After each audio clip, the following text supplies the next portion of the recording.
Welcome to the NLP View with your host, Donna Blinston. Each week, Donna will explore how the techniques of NLP can help improve your personal and professional life. And now, here's your host, Donna Blinston. Hello everyone and welcome to the NLP View radio show. My name is Donna Blinston. On today's show, I am joined by Mark Peters, an NLP master practitioner and trainer, cognitive behavioural therapist and clinical hypnotherapist. On today's show, we are going to discuss how NLP can be used to support patients with asthma and anxiety. Neuro Linguistic Programming, NLP, is an applied psychology which focuses on how the patient expresses their problem and the behaviours that they have developed in relation to their problems, whether that be a medical, a physical or a mental problem that they're experiencing. NLP provides a series of tools and techniques that enables us to understand how we use our language and how that affects us both physically and mentally, reviewing the beliefs and values that they have towards their own health and recognizing the patterns of behavior that exacerbate their current conditions. Anxiety can be experienced at different levels, and although most people experience a relatively mild form of anxiety when facing daily events, other people suffer from a severe anxiety disorder, which disrupts all activities of daily living. This anxiety compounds and is compounded by asthma, which in and of itself can be solely created as a result of an underlying anxiety and nervousness or a lack of self-esteem and self-belief. So I'd like to welcome to the show Mark Peters. Hello, Mark. Yeah, hi, Donna. How are you? I'm very well, thank you. And I suppose a recovering asthmatic as well, so I have another point of view. Brilliant. That is one I'd love to share on this interview with you. Okay. I find asthma quite interesting. I've got two younger brothers who've experienced asthma at varying levels. Often, a lot of children do suffer with asthma as a childhood asthma, which they naturally grow out of. And from both of my brothers, that tends to have been a situation that they've experienced. And then there's also the side that I could see when it was going to be compounded. From the nursing perspective, there was the obvious signs like the cold weather, not wearing a coat and running around like a mad thing around the field, tended to bring on the asthma. Yeah. But then there was other times when they were a bit nervous, or before going to a school play or going into the schoolyard if they were late for school and they were having to rush out the car and go in quickly. I noticed signs when now and again the asthma was just starting to, or the shortness of breath, which could either be controlled by them or not controlled by them. Yeah. I'd be interested to find out what your experience is, and I know you work with a lot of people on this. Yeah. So what are your thoughts and experience? From a personal point of view, I grew up with asthma that was allergy related, so horsehair, cats, house dust. I mean, it's been quite lucky because now I don't have to do any housework because I'm allergic to house dust, which is not. Oh, wicked. But certainly, I would agree that it got brought on by the being in the environment with the cats, for example. But it got brought on more, I found later, by an expectation of an asthmatic attack, knowing I was about to go into an environment where there would be cats. And then you start to notice it more and more. So from my personal point of view, it started and then eased off through my life. And now when it tends to happen in severe conditions, like if we're doing a lot of work in the house, having building work done, or replacing carpets, things like that. So there's a lot of dust disturbance. But what I have noticed, though, is the secondary gain that people start to get from having conditions like asthma, not always intentional initially, but they're finding it as a way out of doing things. I remember an old saying my granddad used to have, which is, I can't do that because I've got a bone in my elbow. And he always said that as an excuse not to do things. And I trusted him as a child. But then you realise that people do this later. I can't do that because of my asthma, or I can't do that because of my anxiety. And sometimes it's true, sometimes it becomes a given excuse that becomes helpful, that they've forgotten about. And that gain is what we start to notice is when we listen to people's language, that we listen to structures of how they using their words to explain things, and when the emotional connection is not there, and you realise it's sort of an excuse, unintentional sometimes, but that's what we're looking for in language. So I hope that makes sense. It goes completely. I actually experienced it this week after working with a client. I'm lucky that I live on a farm, and I said, let's go for a walk and just enjoy the fresh air and let whatever you've learnt through our coaching session just to sink in. And she said, oh, okay then, lovely. And it was a beautiful day. And we do live on an incline, being in Wales. And she says, oh, I can't walk up there, I've got asthma. And I said, oh, that's interesting. And then just carried on walking and didn't allow her to go any further. And she walked all the way up. But I'm sure if I'd have said, oh, okay, shall we go downhill or somewhere else, we would have done. Yeah. But she immediately had that response of, oh, I can't do that, I'm asthmatic. Yeah. Which was, in a way, a knee-jerk response that she's learnt to express, that has limited her own abilities. However, we walked up, and it's a fair old hill. We walked up it with no problem, sat at the top, and then tooted on down later. Yeah. I've heard this many times. As I mentioned to you previously, I go into the hospital working with patients with COPD, chronic obstructive pulmonary disease.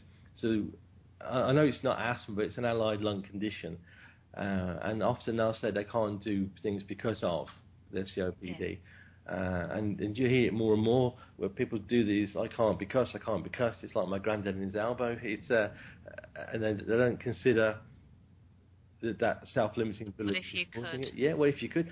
What if you could? I remember even saying once to somebody, and this was going into a group, and we're doing some exercise, doing some Tai Chi with asthmatics, and they said, well, just carry on. And the lady said, I can't do that because I've got asthma, because I've got arthritis and various other things.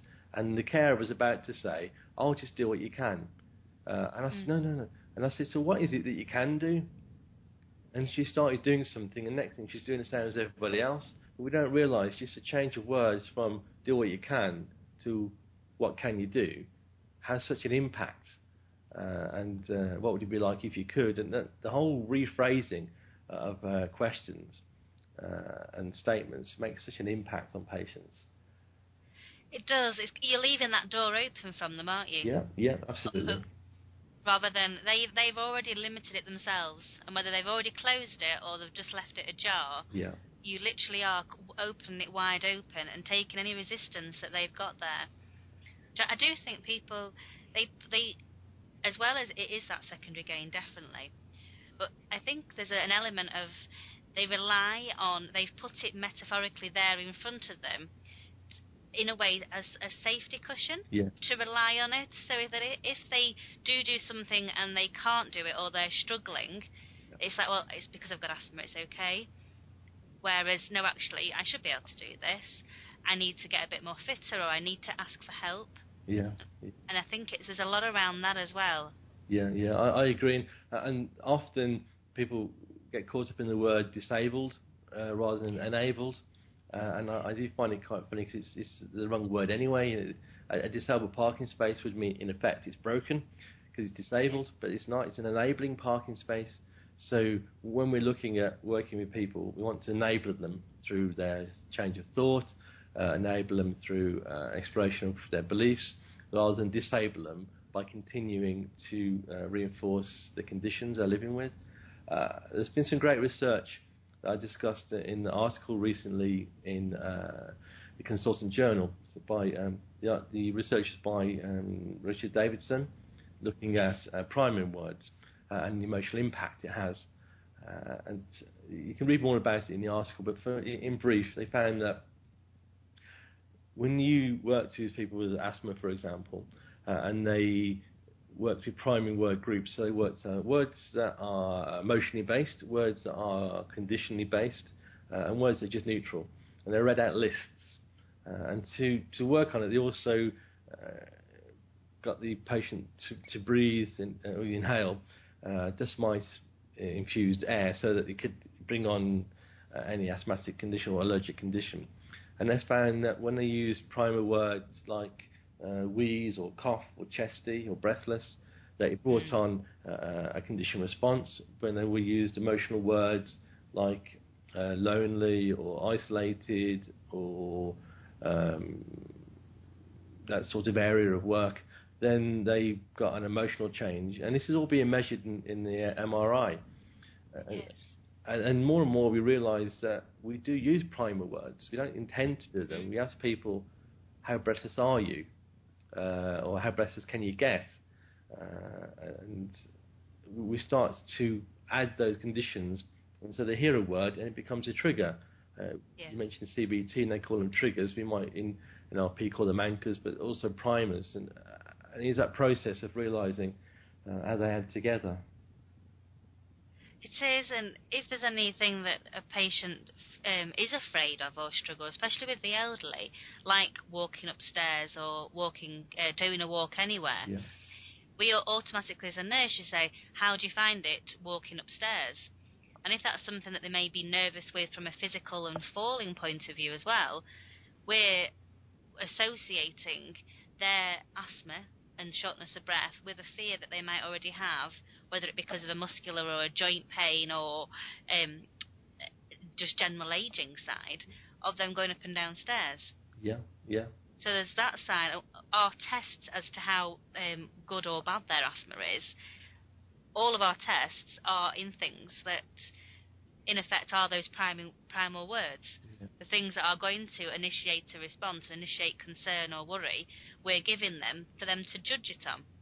Yes, absolutely. It's like a vicious circle. Yeah. Asking words like, how painful is it? Is quite a great common phrase that you hear. I know my wife told me I think I mentioned this previously, about her giving injections. When she stopped using primal words like sharp, scratch, needle, anything like that, that people stopped having any expectation of pain. And it changed massively. I know doing these things, people are imprinting patterns and making these little programs in their head, schemas, if you like, that create these associations. And it's just a human design. So our job really is to notice these packages of information and how we can reframe them, how we can use words in a different way that will have an impact. Yes. Yeah. We do it without even realising, I think. Yes. And especially within healthcare, we've got a selection of almost pre-taught words, whether that's taught through the university or it's taught through our mentors and who we've seen, which are from an older school, and we're following on that same trend, and we're using words that aren't enabling, as you very lovelily put before. But we're automatically disabling people with the choice of words we use, rather than enabling them and giving them that control back. Yeah. And as you said, it's not intentional. I find it hard to believe that any clinical professional person would likely be focused on patient creation. No. We use words that are from our map, not from their map. So we say a certain word that we think is helpful to the patient, but when they hear it, they hear a completely different thing. They have a different perspective. Like a lady with relaxation who couldn't do relaxation. Said it made it worse. So when we had an experience that I had to avoid the word that we had an experience, and I said, so if you gave that a name, what would you call that? And then she said, I suppose that's what relaxation should be. So we had a new experience. And it is about the maps that we use compared to theirs. So from here, really, the next step is how do we start to look at how anxiety is formed? Yes. All right. So from my point of view, I'm seeing the more and more I see patients at the hospital or privately, and realising that more and more conditions have really come under a broad net title of anxiety-based. And the difficult part to handle is, to change the perspective, but probably a better phrase for it, change perspective, is that an anxiety-based condition is a fight-or-flight state. You're activating your sympathetic nervous system, so your heartbeat is going faster, your breathing patterns are changed, circulation change, your blood pressure is going up, etc., etc., which is absolutely fine if your system is perfect working order. But if it's not maintained correctly from lack of exercise, or it's wearing out, or it's got faults in a heart condition or lung condition, then when that state of fight or flight occurs, it puts you under strain. So if you're getting anxious about being breathless, the anxiety increases the breathlessness, or you get anxious about your heart condition, that anxiety can bring on the heart condition because of the nature of design of our system. So it's just a vicious circle trap, isn't it? Yeah. So, and because anxiety is a fully associated state, people don't observe themselves being anxious. They experience the anxiety happening, and they experience it from a memory. They recall past experiences and build it all in. A sort of full 3D emotional content movie. What they've missed out is the fact that they are the movie editor. They designed the movie. They adjusted it, they put the soundtrack on and calibrated it to be as scary as possible, and forget that they're in charge of that. So if I keep it at that level, that anxiety is a mind-made movie that we're in charge of running, and that anxiety is a natural state control and affects our sympathetic nervous system, so it brings on that fight or flight. Therefore, that presupposes that the solution would be adjust the movie and then disengage the fight or flight response. Does that seem sensible? It seems perfectly sensible. Okay. It's very much whatever your body can do, your body can undo it. Absolutely. So if you've created a state for yourself in response, that's often your body's best way at that moment to respond to whatever situation's going on. It's providing you with the resources that you need. Yeah. So from the sympathetic nervous system, because your circulation is getting increased, you've got more oxygen going to your brain so you can think more clearly. Yeah. So that's what your body's doing for you. Yeah. So by us taking control of that and saying, okay, I don't need all of these additional bonuses with the anxiety side, let me slow it down. I've got the oxygen to my brain now. I'm thinking more clearly. What do I need to slow down in order so that I can react to it with my condition as well? Yeah. In NLP, one of the presuppositions is all behaviours have a good intention. I prefer all behaviours are purposeful, or for what purpose that behaviour. Because it helps me get a clearer view. It does. I like that. I'll be taking that from you, Mark. Well, it just reminds that's fine. It's all about NLP. We're like therapeutic magpies, aren't we? So so the aim is, as you said, there is no negative process that our body does. Everything has a purposeful intention. So when this sympathetic nervous system kicks in, it does close down the extremities so we don't pump blood out when we get cut. It does increase oxygen to the brain. It does fire off our muscles, release all the things that we need to do the job it's designed to do. Unfortunately, it's not very good at calibrating it and being appropriate in its response. It just fires off. So next, we now need to load triggers in relaxation. Also, how people press pause to be able to disassociate. There's a great thing. It keeps being quoted in. I remember reading it first in Stephen Covey's 7 Habits, and it was originally from a guy called Viktor Frankl. And it's between stimulus and response is a space, and that space is our free will. And it's really almost like you want to put a pause button in that space. Yeah. And if we could, when we have that trigger, that initial sensitizing event, that the flowers, if it's an allergy, cats for me, a breathlessness because of overexertion or nervousness, whatever that trigger is, if we can then press pause, and then choose an appropriate response, and then build that process up. So disassociate from it, observe it, notice what the movie that we're playing, what that looked like, and just making adjustments. I remember working with a guy who said his biggest fear was going upstairs because he would get so breathless. And when he explained it to me, it was clearly like a sort of Alfred Hitchcock movie, of stairs going off into the distance in the darkness and going on and on and on. When we adjusted that movie by saying to him, well, if you were to sit back now and watch this movie, could there be a light at the top of the stairs? Or is there a light? And he said, yes. As if you turned it on. Oh, God, no. He said, I can see the top now. I said, oh, okay. Now, the staircases have 13 steps. So if you counted each one, how many do you think you could go up to get to the top of their stairs easily? He said, oh, probably 3 or 4 at a time. So I said, okay, imagine you're seeing yourself in that movie, up and down the stairs, taking your time, so you can do it easily and comfortably. And when you've done it enough times that it seems more straightforward and more natural to you, come to the bottom and open your eyes. And you see, that's very strange. So it seems different. And it is only that. It's just, how can we adjust the movie? If anxiety is a natural defense response, just saying a phobia is an anxiety defense response, if we can recalibrate that so people can become more enabled than disabled, if people can become more aware of the mind-made movie and how to be their own movie editor, how to change the volume, change the soundtrack, move the distance, they can have a whole impact on repatterning those schemas, those brain processes. It's curious how you say that, because we do a lot of work around strategies and of how it's that trigger. Somebody's already decided what's going to happen because of that trigger that they've associated to. Yeah. And the strategy bit is putting that pause button in. But just as you said, a lot of our work is so linguistic that we are working with their own model of the world, which is what you've just described. You've taken that person's model of how he's perceived his staircase, and just by being curious, which is what NLP is, it's being curious into how it is a problem for that person.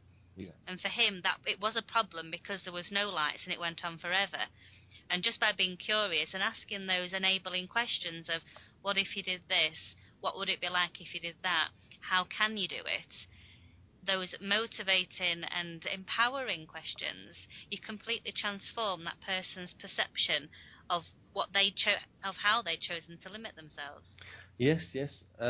Even if we start with something straightforward like the use of tense, if you start to past tense things and current tense and future tense, what was it like? How could it be?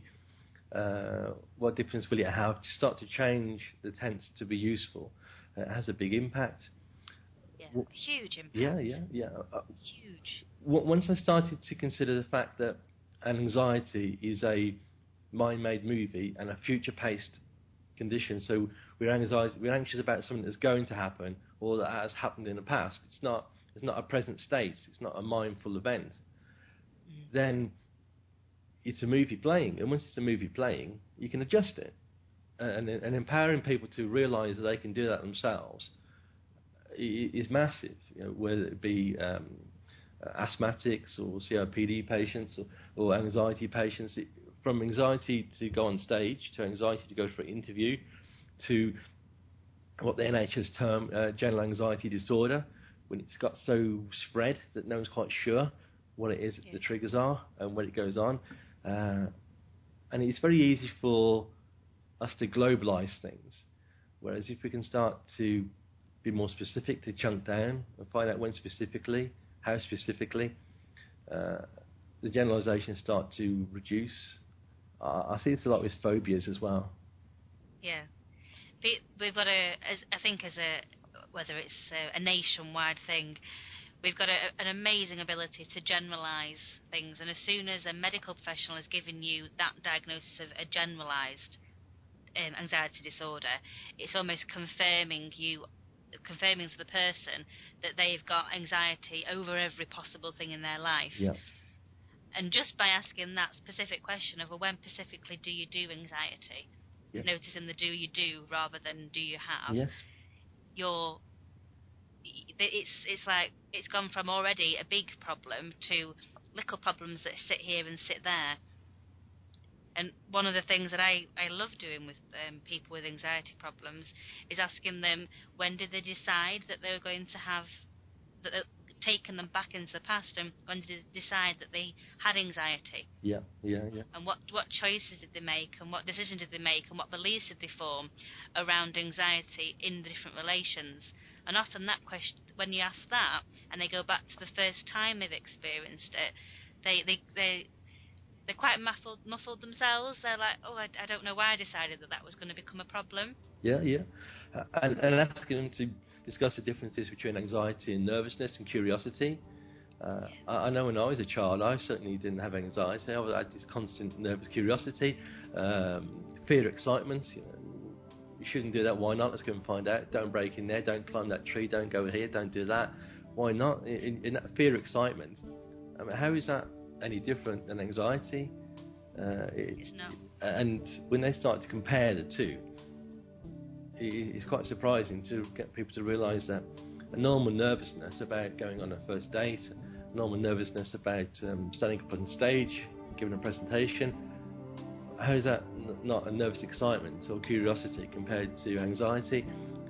And how can you calibrate it? It's once you run your own brain, it is fascinating. I remember reading somewhere, I think I read it, I'm just going to say I made it up myself, we give this fantastic tool that can both harm or heal, but no one gives us a user manual for how it works. I'll say I made it up. And it is that once you start to give people tools to play with them, to adjust them, to deal with it metaphorically, to calibrate and to disassociate, so you're not trying to say you have anxiety, let's look at how you can help, or I can help you stop it. But take it away and talk about it hypothetically. If somebody to have anxiety or curiosity, what would the difference be? If you could press pause now, put a different soundtrack on, what impact would that have? Just to start to change that. And it isn't just us talking hypothetically, there's research supporting it. Richard Davidson's stuff, there's other stuff around allergies. I was quite fascinated when they were doing that. There have been a few studies about affecting allergies through disassociation and reframing, desensitising people without any sort of medication, just purely doing it hypnotically. There's loads of research, and you've got a lot of links to that as well on your website, haven't you? Yeah. Would you be able to give, I'm conscious that our half an hour is nearly ended already, could you give our audience your contact details and how they can find out more of this information from you? Okay, certainly. My website is balancedapproach.co.uk. I'm based in Birmingham, and I've also set up an NHS website on the NHS networks called NLP in Healthcare. Maybe you'd like to read the article you can read online now in the Consultant Journal, which talks about NLP in consultations and in coaching and so on. Brilliant article. Thank you. Well, Mark, I'm gutted that our half an hour has gone so quickly. You're going to have to come back and join me again. And I want to say a huge thank you to you and a big thank you to all of our audience for tuning in. If you'd like to learn more about NLP, then tune in each week and also visit my website, www.donnablinston.com, where you can pick up a copy of my best-selling guide, Psychobabble, a straightforward, plain English guide to the benefits of NLP. Also, visit theorganicview.com and sign up for our newsletter, which will keep you updated with the up-and-coming shows and guests and the online workshop. The next workshop being on the 23rd of March, starting at 12 noon Eastern, 7 p.m. Greenwich Mean Time, where we'll discuss how NLP can be used to improve your relationships, both personally and professionally, learning NLP techniques that will enable you to see events and problems from multiple perspectives and find out what is really important to you in a relationship.